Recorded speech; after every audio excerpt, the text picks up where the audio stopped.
Assalamualaikum warahmatullahi wabarakatuh.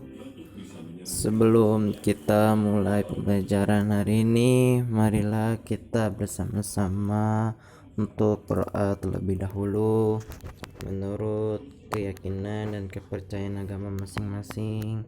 Berdoa dimulai. Doa selesai. Untuk di materi bab 2 hari ini kita masuk ke mengungkapkan gagasan pidato persuasif melalui pidato. Untuk di materi pembelajaran hari ini kita dapat memahami pidato persuasif. Yang kedua, informasi dalam pidato persuasif. Yang ketiga, simpulan isi pidato persuasif. Yang D, struktur dan kebahasan pidato persuasif. Yang E, penyusunan pidato persuasif. Kita masuk ke pemahaman pidato persuasif.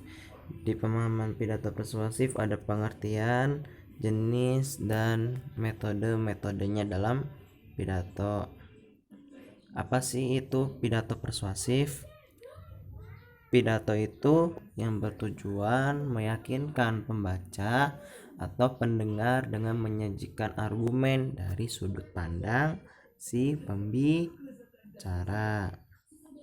Jenis-jenis pidato persuasif itu ada sambutan, ada pidato pemerintahan, pidato instansi, dengan ceramah.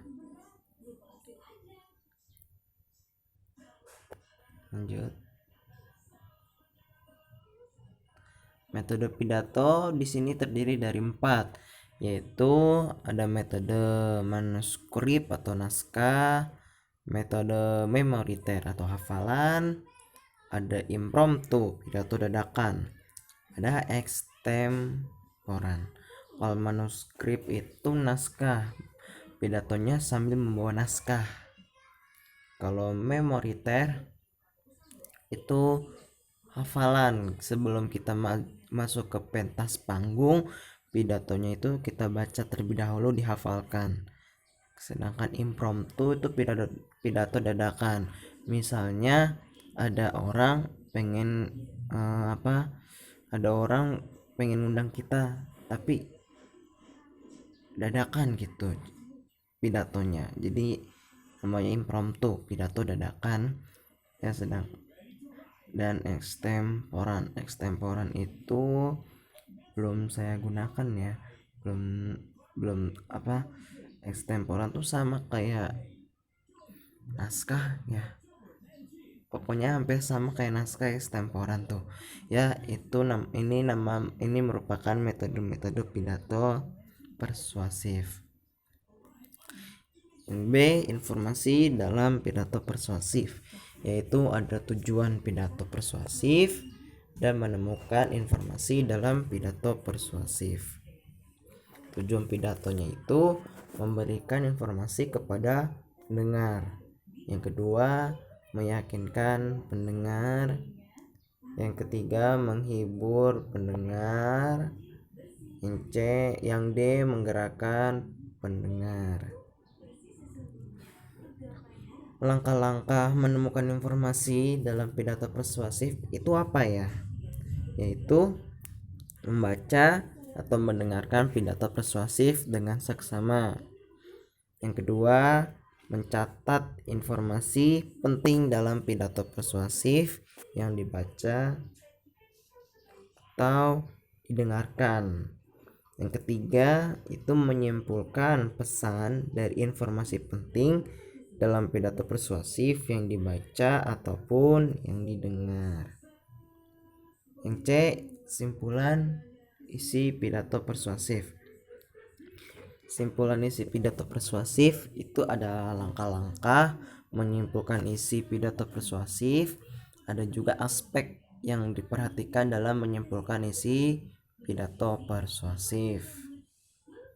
Langkah-langkah menyimpulkan isi pidato persuasif itu ada 5.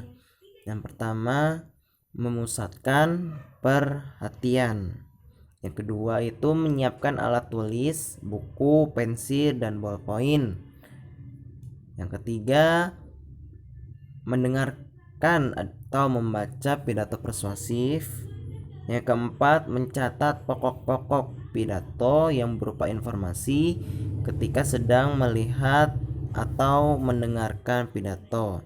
Yang kelima, itu menyimpulkan isi pidato persuasif yang didengar atau dibaca.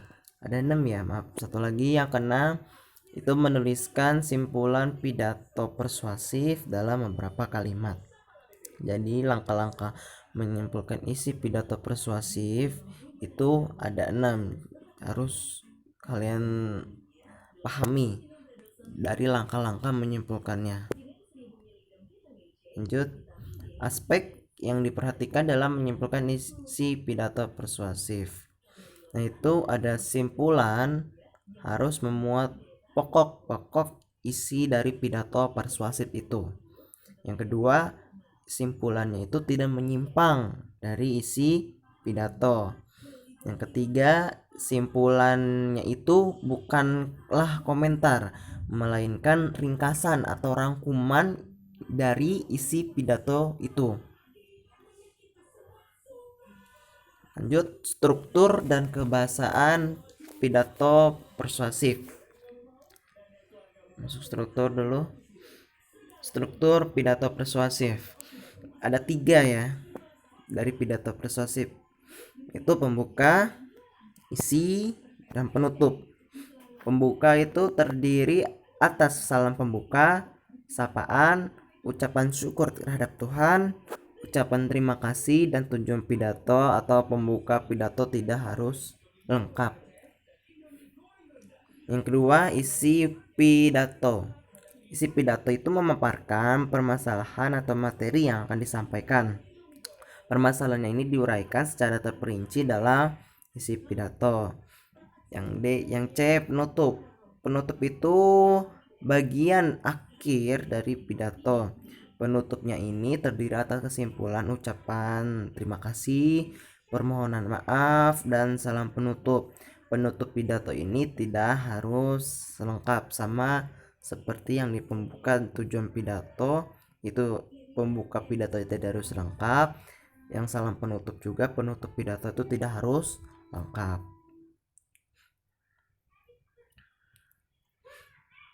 Konjungsi itu ada pengertian dan ada macam konjungsi. Kalimat persuasif ada pengertian dan ada ciri-ciri, merupakan kebahasaan dari pidato persuasif. Apa sih itu konjungsi? Konjungsi itu kata yang digunakan untuk menghubungkan satu unsur dengan unsur lain. Konjungsi ini disebut juga kata penghubung. Macam-macam konjungsi itu ada koordinatif, subordinatif, korelatif, dan antar kalimat.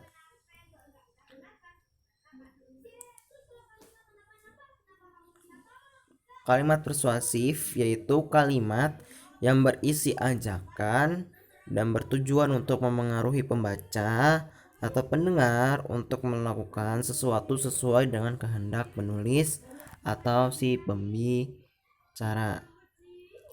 Ciri-ciri kalimatnya, ciri kalimat persuasif yaitu bertujuan untuk membujuk atau mengajak dan memengaruhi seseorang. Yang kedua, biasanya menggunakan kata ayo, mari, dan kata-kata yang bersifat mengajak.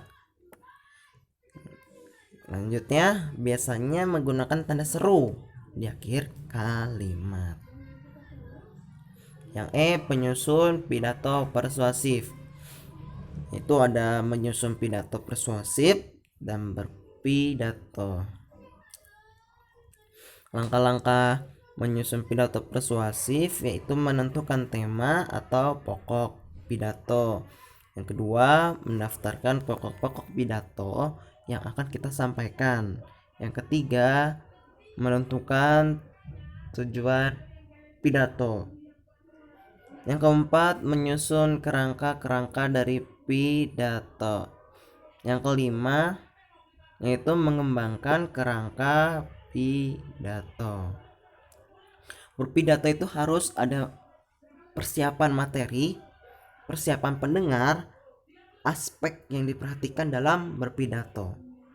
Tuh. Persiapan materi pidato itu mengumpulkan bahan-bahan yang kita akan bahas. Selanjutnya menyusun kerangka naskahnya. Menyusun naskah kerangka pidato. Persiapan pendengarnya itu melalui minat, perhatian dan pengertian, pemahaman, kemauan dan tindakan dan perbuatan. Jadi kalian harus bersiap untuk mendengar pidato yang disampaikan tadi. Ada pengertiannya, ada pemahamannya, apa tindakannya ya. Aspek yang diperhatikannya yaitu sikap badan, suara, harus lantang ya suara itu. Sikap badannya harus gestur gitu, harus rapi gitu perpakaiannya ya, kewajaran sikapnya tuh ya. Jadi ini aspek yang diperhatikan dalam pidato persuasif. Sampai sini ada yang mau ditanyakan? Kalau jika tidak ada yang ditanyakan, terima kasih. Untuk materi bab 2 menyampaikan pidato persuasif. Jika tidak ada yang mengerti, silakan kalian japri ke saya. Terima kasih. Mohon maaf bila ada salah kata. Subhanakallahumma wa bihamdika asyhadu alla ilaha illa anta astaghfiruka wa atubu ilaihi. Wallahu a'lam. Wassalamualaikum warahmatullahi wabarakatuh.